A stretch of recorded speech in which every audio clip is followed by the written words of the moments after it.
Hola gente, ¿cómo están? Espero que súper bien. Bueno, acá vengo con un video que habla sobre diseño y tecnología. Es una reflexión que tiene que ver con la llegada de los ordenadores personales hace 40 años. Es un recorrido por ideas que nos marcaron y que tienen que ver con esto, con la tecnología. Así que ustedes ven que tenemos en la tapa a Steve Jobs y bueno, ya les voy a contar por qué y vamos a ver puntualmente el contenido. Gracias por estar ahí y por acompañarme en estos videos. Bueno, primero agradezco muchísimo este comentario de Silvina Cesari, hermoso comentario que dice que ella, como dirían los españoles, realmente flipo con tus videos. Son una belleza inaudita.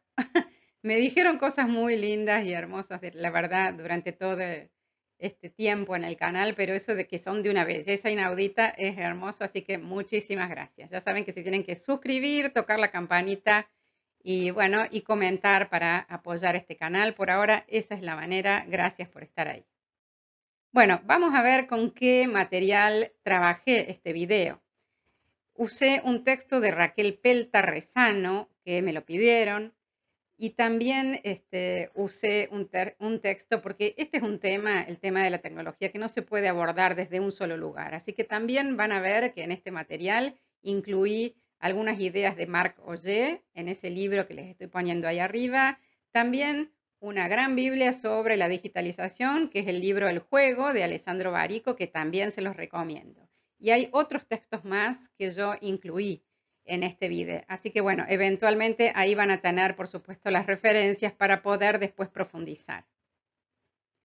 Bueno, estamos hablando de que la tecnología nos ha planteado retos, nos ha planteado todo el tiempo incertidumbres y vamos a hablar puntualmente de esta tecnología, ¿no? De la era de la digitalización que llegó hace 40 años con una cuestión que era un ordenador personal.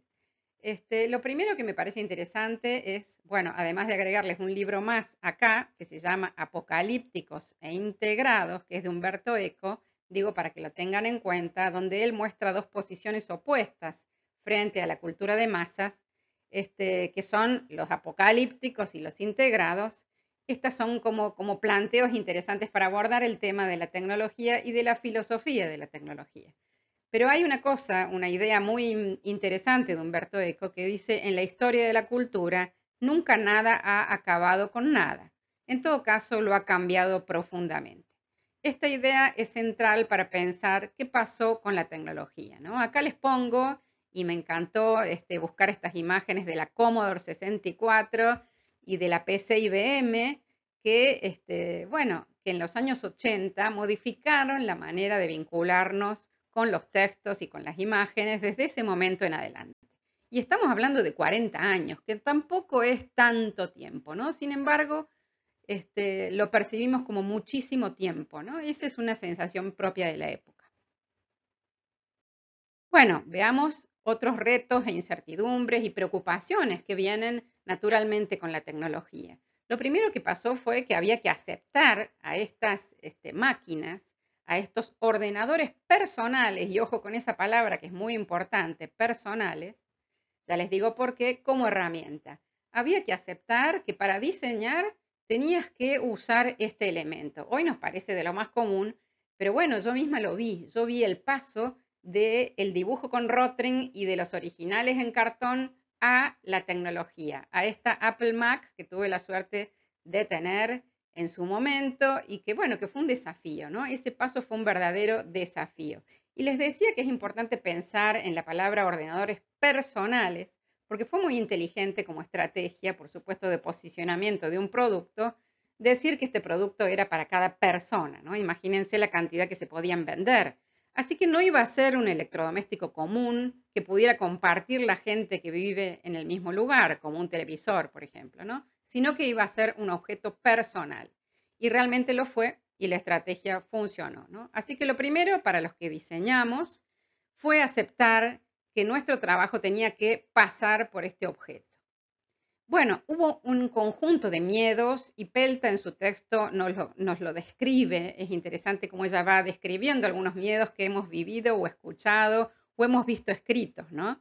El miedo era que desaparecieran los medios impresos y eso no sucedió. Y yo ahí recordé una gráfica para la fundación de la Feria del Libro de Buenos Aires, donde la Feria del Libro decía más book y menos face.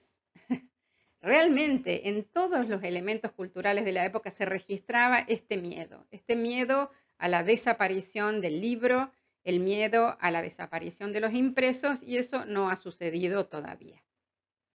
Bueno, con respecto al miedo y a la angustia que nos produce y al vértigo que nos produce que nuestro trabajo tenga que reciclarse todo el tiempo, que nosotros tengamos que revisarnos constantemente y adecuarnos a tantas innovaciones tan rápidas, este vértigo lo seguimos sufriendo, ¿no? Todos. Creo que estamos todos en ese mismo barco.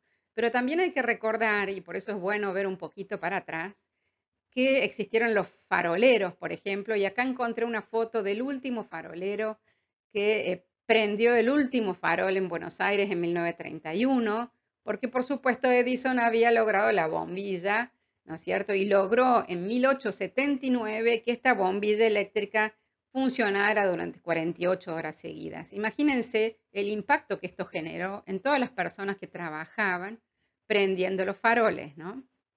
Bueno, como esto hay infinitos casos, las telefonistas, que casi todas eran mujeres y se encargaban de conectar las llamadas de manera manual, ¿no? Eso también desapareció.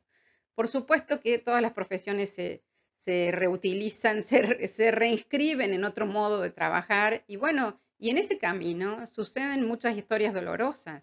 No es una cosa tan sencilla, tan simple adaptarse, pero eso es lo que ha pasado siempre. Ahí tienen, por supuesto, una frase de Marc Ogier que habla sobre las nuevas formas de organización del trabajo que van sucediendo con los cambios tecnológicos. Bueno, otra de las preocupaciones era el desarrollo de Internet. Esto es interesante como lo cuenta Raquel Pelta, ¿no? Ella toma de otros autores y nos describe algunas preocupaciones. En un principio se pensaba, digo, en general, que había una expectativa porque Internet iba a ser un espacio de verdadera libertad, un espacio donde, bueno, donde hubiera una tendencia a la democracia, a la participación de todos. Y luego se observó cómo hubo una creciente mercantilización del espacio, por supuesto, y se generó tensión por esto, ¿no? Pero al principio hubo una visión idealizada de lo que iba a ser Internet culturalmente, ¿no? Por eso es importante reflexionar y tener un discurso crítico sobre lo que pasó y también sobre lo que pasa. Por eso también me parece interesante hacer estos recuentos históricos para que nos veamos, ¿no? Para que veamos que hay una cierta continuidad y una reacción humana a distintas cuestiones que se están planteando nuevamente hoy, ¿no? Bueno, las tecnologías evolucionan, hubo hechos sociales y culturales tremendos como el atentado del 11 de septiembre que nos hizo perder mundialmente la inocencia, nos hizo perder ingenuidad, digamos que ha habido cambios, ¿no? Yo usé para la tapa de este video a Steve Jobs, que ustedes saben quién es, y me pareció interesante esta foto de él de joven con la manzanita, ¿no? Y bueno, en algún momento si podemos, vamos a ver esa campaña de Think Different, que fue muy interesante para la Apple, ¿no? Para Macintosh. Bueno, la tecnología sigo acá con los retos y con las incertidumbres, ¿no?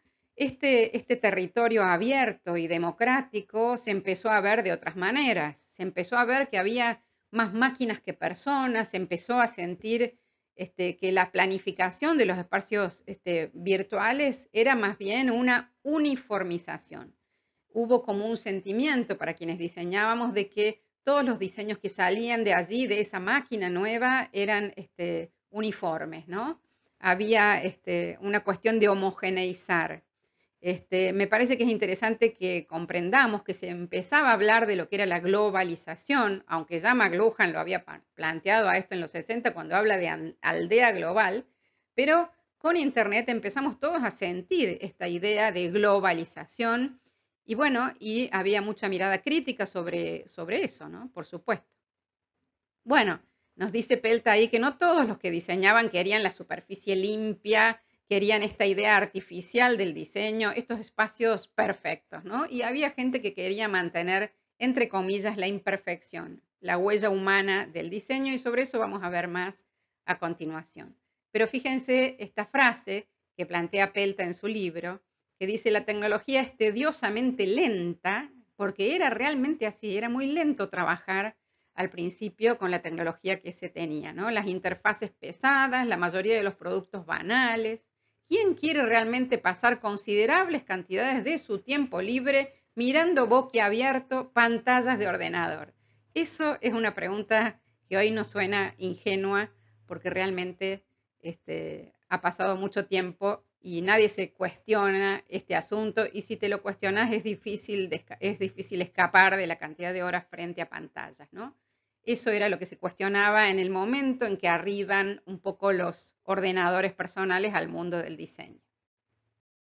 Bueno, yo les quería poner acá un detallito de un gran trabajo de Neville Brody. Ya lo vamos a ver en el canal cuando yo pueda, porque hay que tenerlo como referente. Es un gran diseñador inglés que ha dejado realmente huella con su trabajo y que valoraba la cuestión de la tecnología, de la imperfección, ¿no?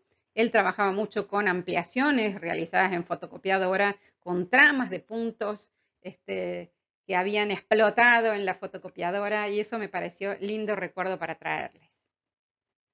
Bueno, siguen los retos, ¿no? Y las incertidumbres. Dice, en estos instantes da la impresión de que la ilusión ha dejado paso a un cierto desencanto. Ni la información llega a todo el mundo, ni se ha democratizado el diseño, ni la red es libre, ni los diseñadores tienen más tiempo libre para dedicarse a pensar en los proyectos. Esa era otra cuestión que se decía, que gracias a la computadora, quienes diseñábamos íbamos a tener más tiempo libre para pensar en proyectos. Eso en general no pasó, este, no me voy a detener acá en el detalle de todo lo que sucedió, pero había muchas ideas, muchas preocupaciones circulando. Bueno, también se decía, se cae en trucos efectistas. Eso se dice hasta el momento, ¿no?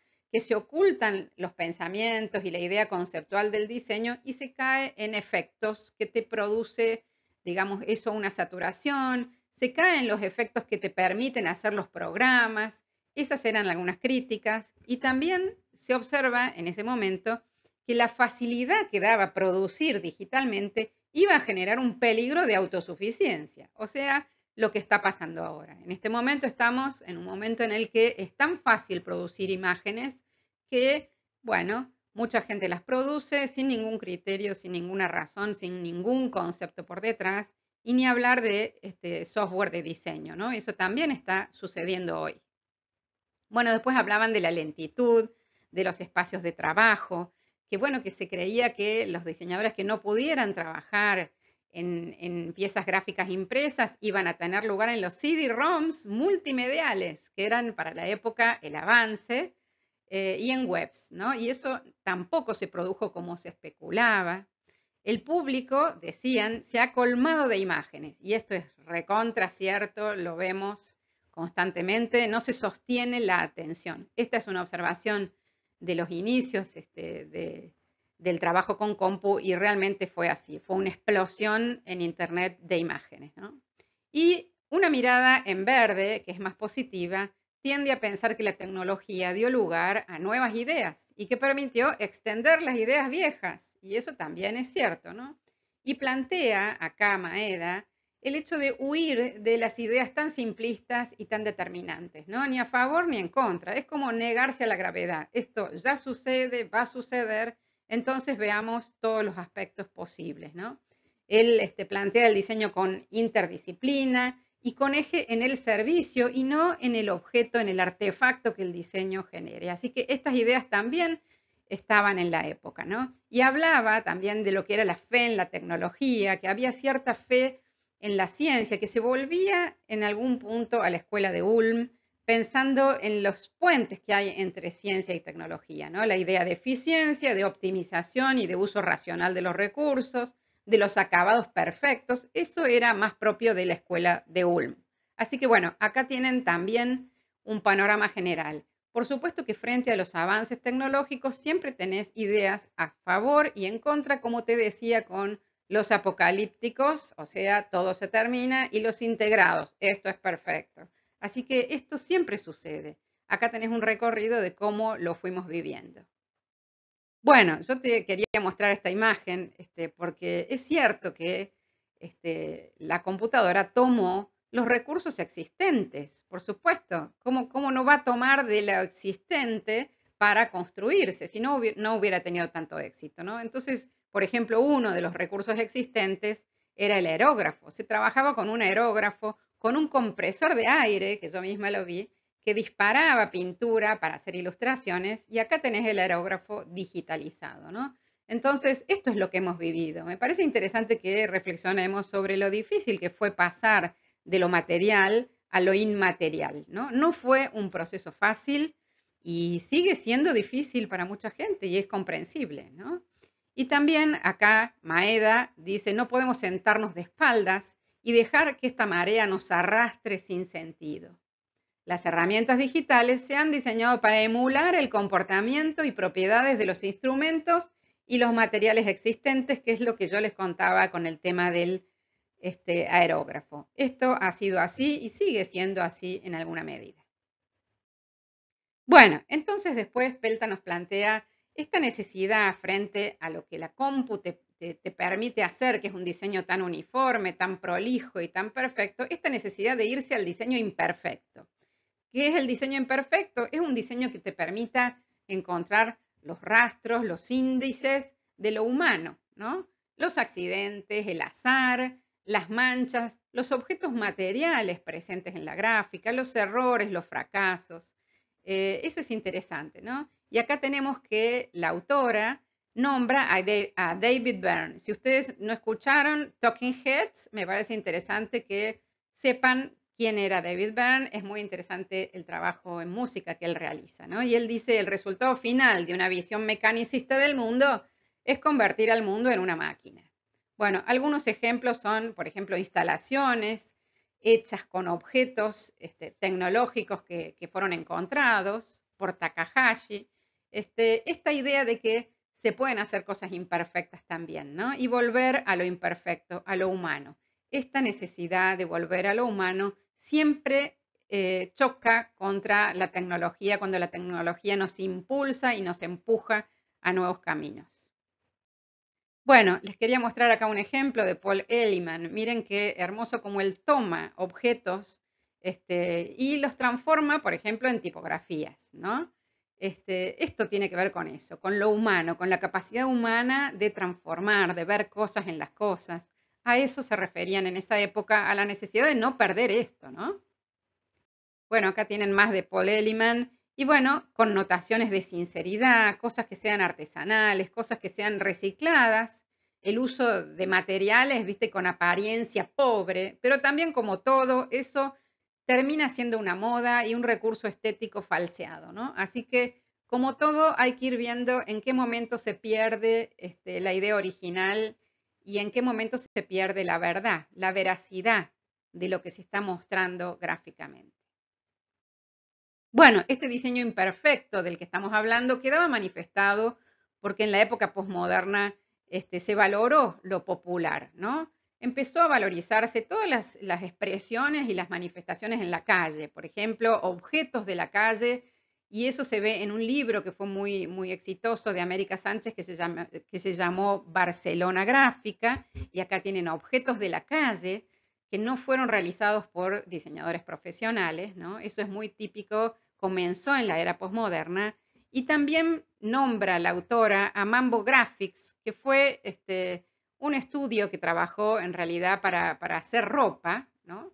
Y que su fundador, que es Der Jennings, lo fundó como un hobby para hacer ropa que tuviera otro tipo de mensaje, un mensaje más informal, relacionado con el hip hop, con el skateboarding, digamos, dirigido a los jóvenes, pero con un mensaje rupturista, informal, que no fuera el acabado perfecto de las computadoras.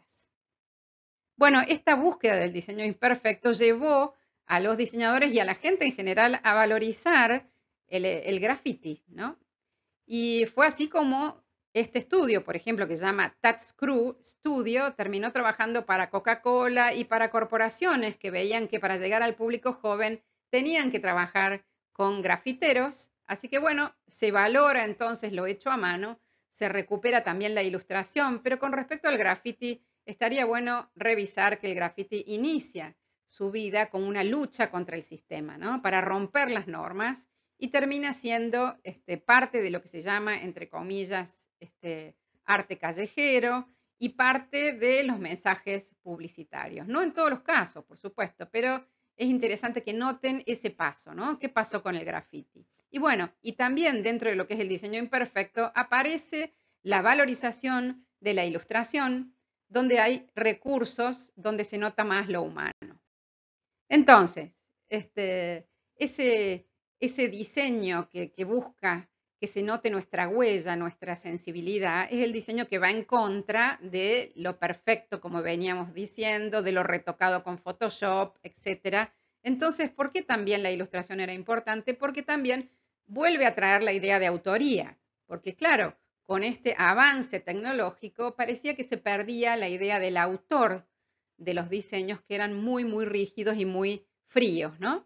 Entonces, bueno, en ese texto se termina pensando, ¿puede el diseñador tocar el corazón de la gente? Y la autora cita esta frase de este diseñador, ¿no? Y entonces Takara responde, sí se puede, sí pasamos del diseño de las cosas a los servicios. Bueno, y ahí viene toda una corriente que tiene que ver con relacionar lo emocional con el diseño, ¿no? Implicar al destinatario de manera directa, pensar en sus recuerdos personales, estimularlo con otros sentidos, el olfato, el gusto, el oído, el tacto. Estos elementos también surgen en este momento porque, claro, de la mano de la necesidad de que el diseño no pierda su rostro humano, surge todo esto. Bueno, todo esto también tiene aplicaciones exageradas, modas, aplicaciones, por supuesto, impropias, etcétera, ¿no? Pero bueno, aquí tienen este panorama de ideas que tuvieron que ver con la llegada de la tecnología. Entonces, ¿qué sucede hoy, no? Eso está interesante pensar, ¿no? Seguimos con los vaivenes. Yo creo personalmente que seguimos con los vaivenes.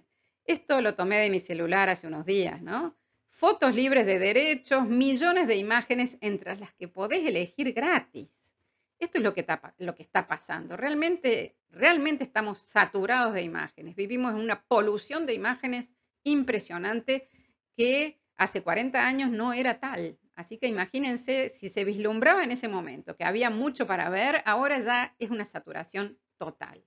Después, ¿qué más tuvimos? Tuvimos la pandemia, tenemos guerras, tenemos incertidumbre y lo que dice Barico con la llegada de la digitalización es que todo es inmaterial, gráfico e indirecto. Y eso es así, se ha transformado de esa manera. Las generaciones que llegaron hace menos de 40 años, por ahí no lo notan tanto, no notan tanto la diferencia. Pero eso fue lo que fue pasando. Entonces acá tenemos, por ejemplo, otros mensajes que me llegan al celular de distintos medios, ¿no? ¿Podrían las computadoras funcionar con células cerebrales humanas?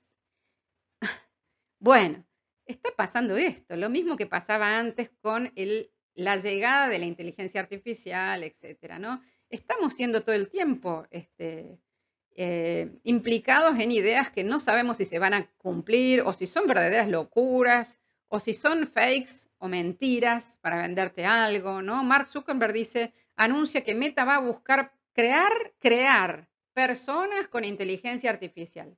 Va a crear personas con inteligencia artificial. Bueno, ¿qué sabemos si esto va a suceder o no?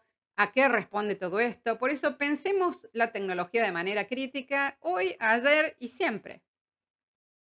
Ustedes tienen en este canal, no he abordado este tema muchas veces, lo he abordado una vez cuando hice este video del metaverso y también hace poco cuando estuve probando y conversando con el chat GPT sobre diseño, ¿no? Acá tienen estos dos videos y prontamente vamos a hacer un video que tiene que ver con las imágenes producidas con inteligencia artificial, porque además de la saturación enorme de imágenes que tenemos, vamos a tener cada vez más imágenes artificiales.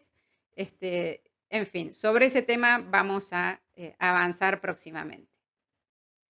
Bueno, y para terminar, una pequeña frase de Barico que dice, a partir de la época clásica de la revolución digital, zonas cada vez más amplias del mundo real se hacen accesibles a través de una experiencia inmaterial. Eso es lo que está pasando y eso fue lo que nos costó tanto, ¿no? Lo que yo te mostraba con el aerógrafo.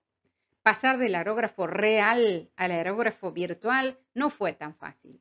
Y pasar de cada una de las cosas que nosotros podíamos tocar, como una carta en un sobre, a un mail, eso tampoco fue fácil, ¿sí? No quiere decir ni que sea malo ni bueno, pero no ha sido fácil ese paso y no va a hacerlo. Entonces, la idea es poder pensarlo para ver qué cosas uno toma, cómo las toma, ir pensando críticamente el tema tecnológico siempre, desde el diseño y desde la vida cotidiana. Bueno, bibliografía para leer un poquito más sobre el asunto, sobre filosofía de la tecnología, porque es importante no solamente usar la tecnología, sino pensarla y elaborar cada cosa que hacemos con tecnología. Como siempre, muchas gracias por estar ahí. Espero que estén muy bien. Suscríbanse al canal, los espero y gracias por acompañarme. Nos vemos en el próximo video. Chau, chau.